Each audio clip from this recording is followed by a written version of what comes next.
आज हम आपके लिए जो HVAC से रिलेटेड वीडियो लेके आए, ये आपके सामने एक टेक वीडियो है।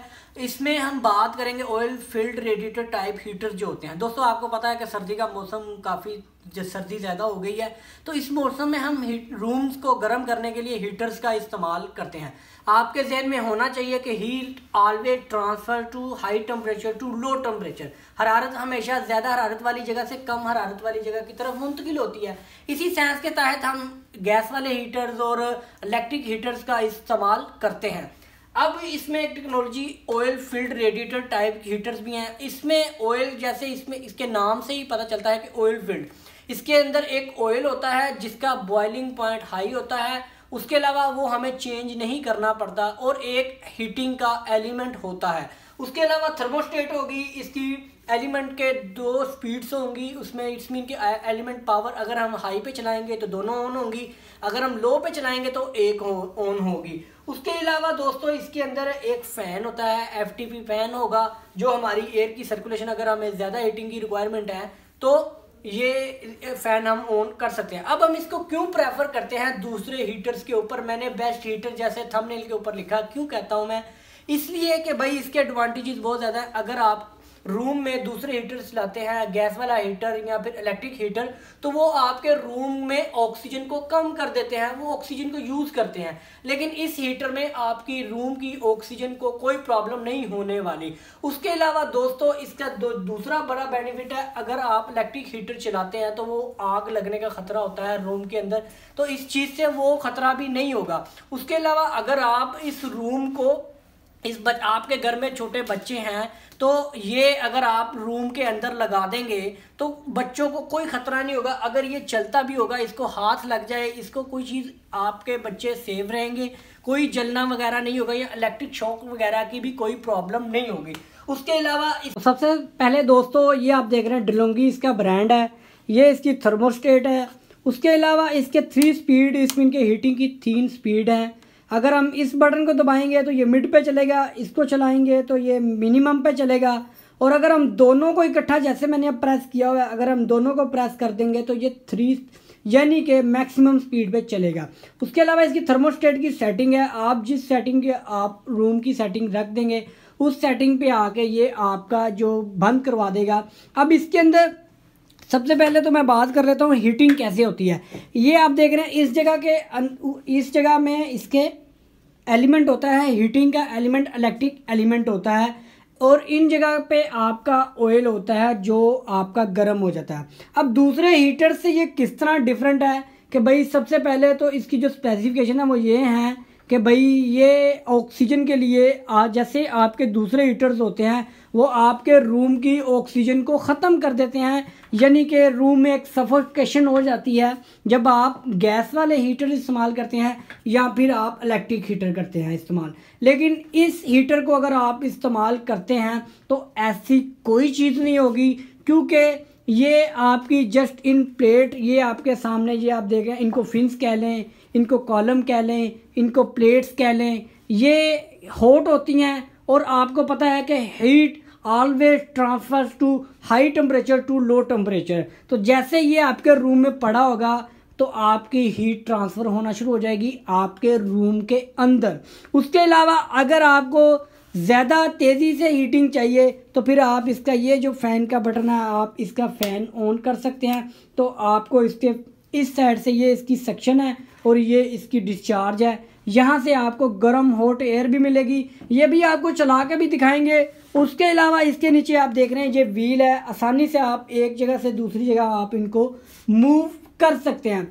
तो ये आप देख रहे हैं, ये अगर आप इन प्लेट्स को बढ़ाते जाएंगे तो इसकी हीटिंग की कैपेसिटी बढ़ती जाएगी। उसके अलावा इसमें जो एक और स्पेसिफिकेशन, जो ऑयल इस्तेमाल करते हैं इसमें वो बर्निंग ऑयल नहीं है। इट्स मीन के उसका जो टेम्परेचर है वो हाई बॉइलिंग पॉइंट है उसका, वो आपका टेम्परेचर बॉयल नहीं होगा, आपको इसका ऑयल चेंज करने की ज़रूरत भी पेश नहीं आएगी। उसके अलावा इसका जो मज़ीद एडवांटेजेस है यही कि आप इसको आसानी से मूव कर सकते हैं। और जो उससे भी एक बड़ा एडवांटेजेस है वो ये है कि जैसे आप इलेक्ट्रिक हीटर्स इस्तेमाल करते हैं या फिर आप गैस वाले हीटर इस्तेमाल करते हैं तो उस हीटर को आप छू नहीं सकते, यानी कि आप उसको हाथ नहीं लगा सकते। ये हीटर अगर आप इस्तेमाल करते हैं और आपके घर में बच्चे वगैरह हैं तो उनके लिए ये इतनी डेंजरस चीज़ नहीं है। इतना ज़्यादा इसका टेम्परेचर अप नहीं होगा, बल्कि आपका टेम्परेचर जो एलिमेंट है वो इसके अंदर होगा। तो ये एक बहुत बड़ा एडवांटेज है अगर आपके घर में छोटे बच्चे हैं उनकी सेफ्टी के लिए। अगर आपका खुदा ना खास्ता इसके ऊपर हाथ भी लग जाएगा तो वो आपके लिए प्रॉब्लम नहीं करेगा। तो उसके अलावा एक इसका ये भी फ़ायदा है कि अगर आप इसको चला के छोड़ देते हैं तो आपको कोई परेशानी नहीं होती कि इससे कोई फायर वगैरह का, या इलेक्ट्रिक, अगर आप इलेक्ट्रिक गीज़र इस्तेमाल करते हैं तो इलेक्ट्रिक शॉर्टेज वगैरह का कोई प्रॉब्लम हो, और अगर आप गैस वाले हीटर तो उसमें फायर वगैरह का कोई आपको ख़तरा नहीं होगा। तो ये एक तरह से बहुत ज़्यादा ज़बरदस्त चीज़ है।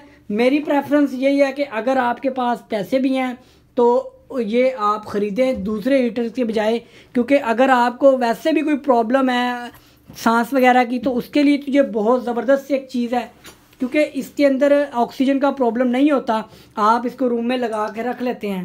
तो दोस्तों ये तो इसके मेन एडवांटेजेस वगैरह। तो इसके डिसएडवांटेजेस तो मैं कुछ नहीं कह सकता, लेकिन फिर भी जाहिर सी बात है इसके 2-3 चीज़ें जो मुझे पर्सनली लगी हैं कि उसको मैं डिसएडवांटेजेस में इसलिए कह रहा हूँ क्योंकि इसकी सबसे पहला तो इसमें जो हीटिंग है वो 15 से 20 मिनट लेगा इसका, जब तक ऑयल गर्म नहीं होगा तो ये हीटिंग नहीं करेगा। उसके बाद जब ये हीटिंग शुरू कर देगा, ऑयल गर्म हो जाएगा, तो इट्स मीन कि ये थोड़ा सा टाइम लेगा। जैसा कि दूसरे हीटर्स अगर आप स्टार्ट करते हैं तो वो फ़ौरन से आपको हीटिंग प्रोवाइड करना शुरू कर देते हैं।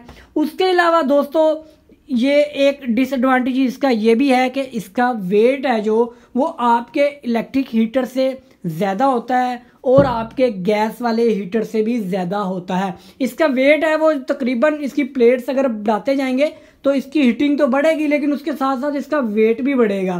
तो इसका वेट है जो तकरीबन 15 kg इसका वेट है, क्योंकि इसके अंदर 15 प्लेट्स लगी हुई हैं और इसका टोटल वेट है वो 15 kg है, जबकि नॉर्मल जो हीटर होते हैं वो आपका इतना वेट उनका नहीं होता। उसके अलावा दोस्तों इसका जो तीसरा डिसएडवांटेज है उसको डिसएडवांटेज तो नहीं कहूँगा, लेकिन इसमें यह चीज़ है कि इसकी प्राइस ज़्यादा होती है दूसरे हीटर। जाहिर सी बात है अगर आप कोई अच्छी चीज़ लेंगे उसके बेनिफिट अगर ज़्यादा हैं तो वो आपको एक्सपेंसिव मिलेगी। तो दोस्तों ये हीटर तकरीबन 75 स्क्वायर मीटर के एरिया के लिए डिज़ाइन है, इससे बड़ा अगर आपका रूम है। उसके अलावा अगर आप इसको मिनिमम पे चलाएंगे तो ये 1100 वाट लेगा करंट। उसके अलावा अगर आप इसको मीडियम पे चलाएंगे तो ये 1400 वाट तक आपका करंट लेगा, और मैक्सिमम पे ये 2500 वाट इसका। और इसकी जो रेटिंग इसके ऊपर लिखी हुई है ये आपके सामने है। तो दोस्तों ये आप देख रहे हैं हमने अब इस हीटर को ऑन कर लिया है, और आप टेम्परेचर सेंसर के ऊपर इसका टेम्परेचर भी देख सकते हैं। इसके ऊपर ये आप देख रहे हैं इसका जो रीडिंग आ रही है वो 75 सेंटीग्रेड तक इसका टेम्परेचर जा रहा है, जहाँ पे हमारा इसके अंदर हीटिंग एलिमेंट है। तो अभी हम इसके ऊपर हाथ भी लगा के दिखाएंगे। ये आप देख रहे हैं इसको हम पकड़ सकते हैं, हाथ लगा सकते हैं, इससे कोई इतनी हीट महसूस नहीं होती। तो इस तरीके से ये अभी मैं आपको दिखा देता हूँ इसकी थर्मोस्टेट की सेटिंग करके। और फ़ैन को, अभी इसका फ़ैन बंद है, हम फ़ैन को ऑन करते हैं फिर आपको इसकी टेम्परेचर है वो भी दिखाता हूँ। तो ये आप देख रहे हैं इसका जो 43 तक इसका टेम्परेचर जा रहा है, जो हमारी हॉट एयर इस हीटर से बाहर आ रही है। तो ये आप देख रहे हैं इसका टेम्परेचर 40 तक इसका टेम्परेचर है। सक्शन साइड का भी मैं आपको दिखा देता हूँ, जो सक्शन एयर इसकी